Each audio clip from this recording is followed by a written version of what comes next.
ఓం నమ శివాయ శ్రీమాత్రే నమ.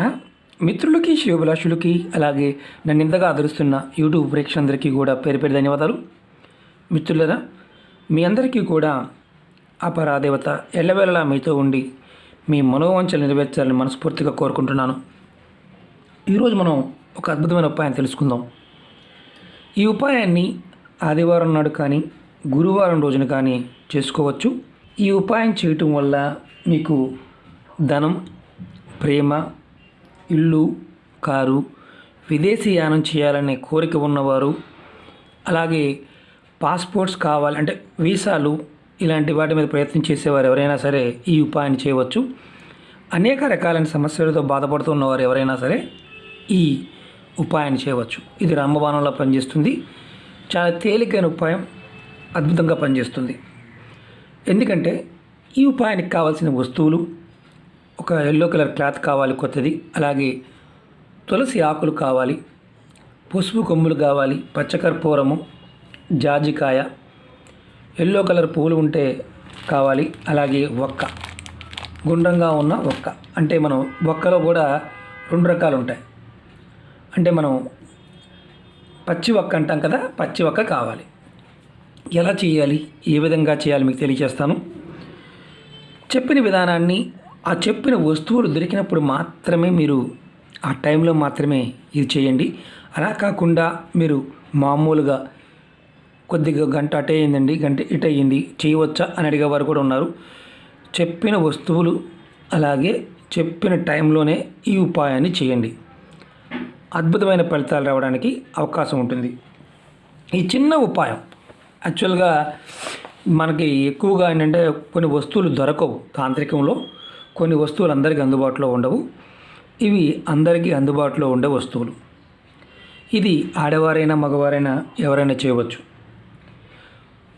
అలాగే పితృదోషము, కుజదోషం, జాతకములో ఎటువంటి దోషాలు ఉన్నా అవి మనం పరిహారాలు చేసుకోలేకపోతూ ఉండి దానివల్ల ఏ పనులు కాకుండా అనేక రకాల సమస్యలు ఎదుర్కొంటూ ఉన్నా, వివాహం అయిన తర్వాత భార్యాభర్తల మధ్య గొడవలు కూడా వస్తున్నాయి, కుటుంబ సభ్యుల వల్ల వస్తున్నాయి, అలాంటి సమస్యలతో బాధపడుతున్న వారు కూడా ఈ ఉపాయాన్ని చేయొచ్చు.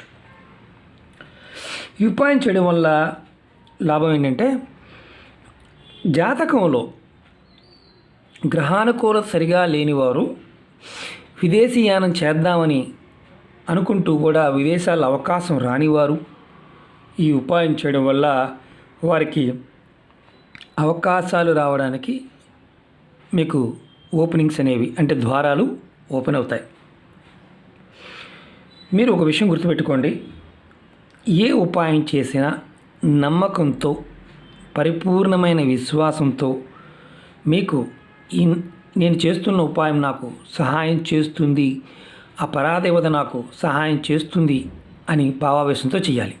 అలా కాకుండా నమ్మకం లేకుండా వీటిని పొరపాటును కూడా ఇలాంటి ఉపాయాలని చేయమాకండి. ఎందుకంటే ఈ పదార్థము ప్రాకృతికమైన శక్తి మనకి సహకరించాలి. ఆ సహకరించినప్పుడు మాత్రమే మనకు ఫలితాలు వస్తాయి.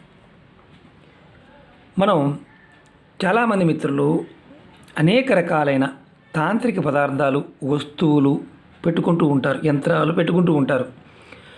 నిత్యం పూజ చేసే అలవాటు ఉన్నవారు వాటిని పెట్టుకోవడం వల్ల, చేయటం వల్ల ఫలితాలు ఉంటాయి. కొంతమంది నిత్యం పూజ చేస్తున్నప్పటికీ కూడా వారికి ఫలితాలు రావు.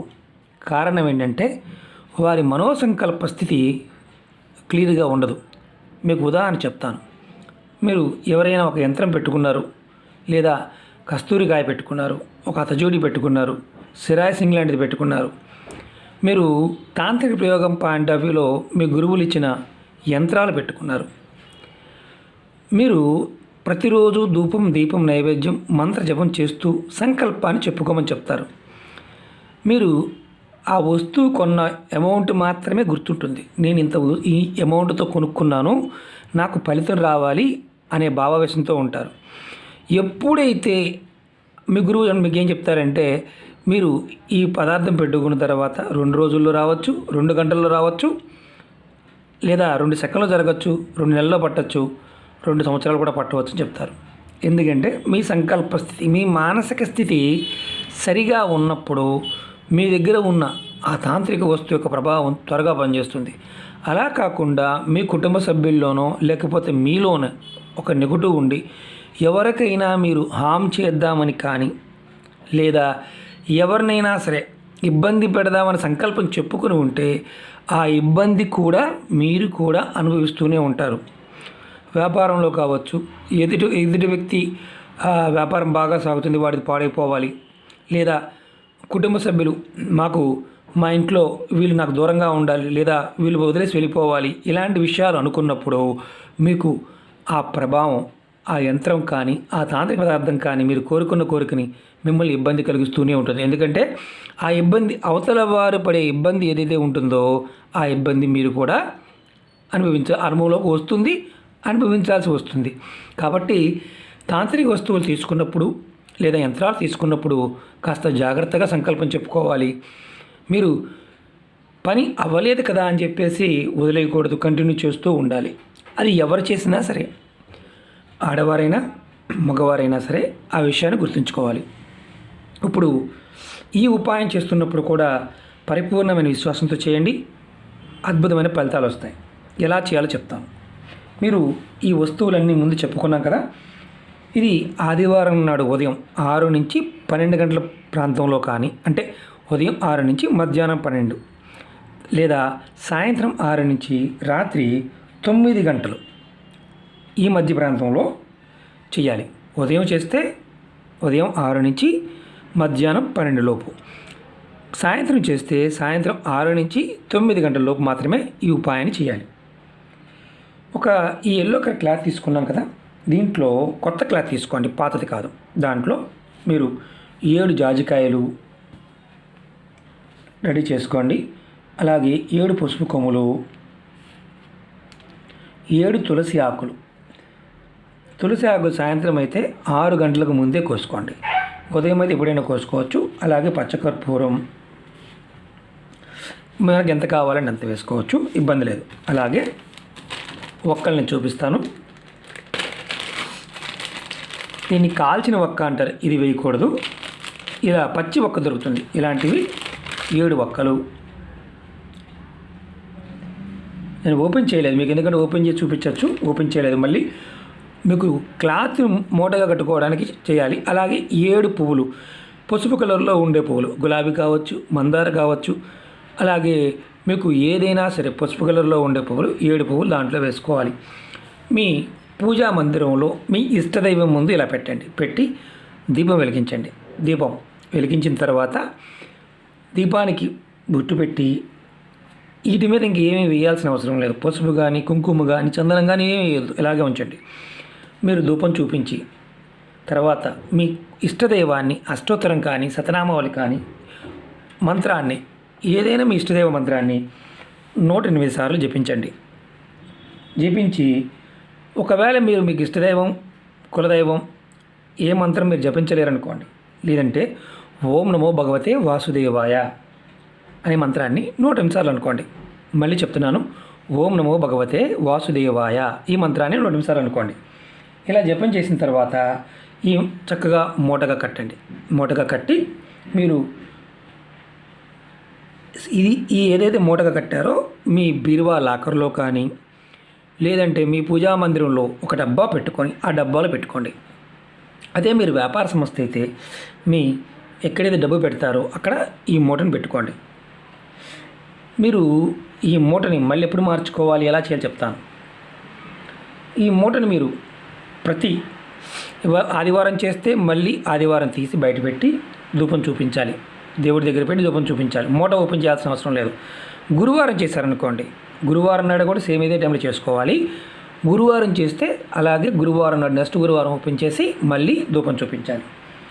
ఇది 3 నెలల తర్వాత మళ్ళీ ఒక ఆదివారం కానీ లేదా మళ్ళీ గురువారం నాడు కానీ ఈ మూటని తీసి 3 నెలలకు ఒకసారి మార్చుకోవాలి.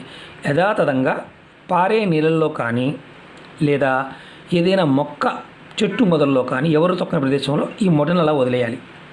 అలా 3 నెలలకు ఒకసారి మార్చుకోవాలి. ఇది ఎవరు చేయకూడదు అనేది మనం ఇప్పుడు తెలుసుకుందాం. ఎవరైతే నెలసరి ఉంటుందో వారు చేయమాకండి. నెలసరి టైం ఉన్నప్పుడు ఇంట్లో ఒకవేళ ఆ టైం వచ్చింది, ఇంట్లో ఉన్నారు, మీరు ధూపం చూపించవద్దు, తీయవద్దు, నెక్స్ట్ వారం తీసుకోండి. లేదు మీకు సపరేట్గా పూజా మందిరం ఉంటే ఇబ్బందే లేదు. మీరు ఎవరైనా అంటే ఇది ఎప్పుడు చేయకూడదంటే, కుటుంబ సభ్యులు అంటే మరణించారు, పెద్ద కర్మ కూడా కాలేదు అంటే ఆ 15 రోజులు మరణించిన 15 రోజులు మనం ఇది చేయకూడదు. ఆ తర్వాత మీరు ఎవరైనా చేసుకోవచ్చు. ఇది 15 రోజుల తర్వాత చేస్తున్నప్పుడు కొంతమంది అంటారు, మాకు సంవత్సరకం వరకు మా ఇంటి పూజారి గారు చెప్పారండి చేయవద్దని. మీకు ఎవరైతే మీకు ఆచార వ్యవహారాల్లో మీ నమ్మకాలు ఉంటాయో దాని ప్రకారమే వెళ్ళండి. ఎందుకంటే మీ పెద్దలు మీకు ఏదైతే చెప్పారో దాన్ని మీరు తూచా తప్పకుండా పాటించడానికి ప్రయత్నం చేయండి. అలాగే కొంతమందికి సంవత్సరకం అవ్వాలి, మాసికం అవ్వాలి, నెల తర్వాత చేయవచ్చు అని అడుగుతూ ఉంటారు. పూర్తిగా వీడియో చూసినప్పుడు అర్థమవుతుంది. ఇది మన దేవాలయానికి వెళ్ళడం లేదు, మన ఇంటి దగ్గరే చేస్తున్నాం. కాబట్టి ఇది ఎవరైనా చేసుకోవచ్చు. నెలసరి ఉన్నప్పుడు చేయమాకండి, అది మాత్రం బాగా గుర్తుంచుకోండి. టైం మాత్రం మిస్ అవ్వకుండా ఏదైతే టైం చెప్పామో ఆ టైంలోనే చేయండి. ఇలాంటి చేస్తున్నప్పుడు మీ మీద మీకు నమ్మకం ఉండాలి, పరిపూర్ణమైన విశ్వాసం ఉండాలి. అలాంటప్పుడు మాత్రమే ఫలితాలు వస్తాయి. తాంత్రిక వస్తువులు ఇంతకుముందు చెప్పాను, ఇవి తంత్రంలో పదార్థానికి ఉన్న శక్తి, ఇందుట్లో వేసిన పదార్థాలకు ఉన్న శక్తి ఆ సందర్భంలో ఏకీకృతమవుతాయి. అంటే మనకి సహాయం చేస్తాయి, జాతక దోషాలను కూడా తొలగిస్తాయి. గురుబలం పెరుగుతుంది, రాహుకేతువులు శాంతిస్తారు, అలాగే కుజబలం పెరుగుతుంది, మనలో ఉన్న దోషాలు తొలగుతాయి. శ్రీమన్నారాయణుడు మనకి ప్రత్యక్ష దైవం, అంటే మనకి కాలం నడుస్తున్నప్పుడు మనకి ఎవరైతే సహాయం చేస్తారో ఆ సహాయం చేసే దేవతలందరూ కూడా మనకి ఆటంకాల నుంచి కాస్త ఉపశమనాన్ని కలిగిస్తారు. ఇది ప్రయోగపూర్వకంగా చేసి చాలామంది లాభాన్ని పొందారు. మీరు కూడా ప్రయత్నం చేయండి. అలాగే నేను అనేక రకాలైన సమస్యల మీద వీడియోలు చేయడం జరిగింది, నా వీడియోస్లో ఉన్నాయి. మీరు ఆచరించగలిగేదాన్ని మాత్రమే ప్రయత్నం చేయండి. మీరు ఒకటి గుర్తుంచుకోండి, ఏదైనా సరే మన పూర్వకర్మలు, మన పితృదేవతల యొక్క శాపాలు, పితృదేవతల యొక్క ఆశీర్వాద బలం మన మీద ఉన్నప్పుడు వాటి ప్రభావం మన మీద ఉంటుంది. ఈ ఉపాయం చేయడం వల్ల పితృదేవతల యొక్క ఆశీర్వాద బలం కూడా పెరుగుతుంది, జాతక దోషాలు కూడా తగ్గుతాయని శాస్త్రం చెప్తుంది. తంత్రశాస్త్రంలో ఒక అద్భుతమైన ఉపాయం ఇది. కాబట్టి మీరు ప్రయత్నపూర్వకంగా చేయండి, ఖచ్చితంగా మంచి ఫలితాలు రావడానికి అవకాశం ఉంటుంది. ఎందుకంటే ఇవన్నీ దొరికే వస్తువులే.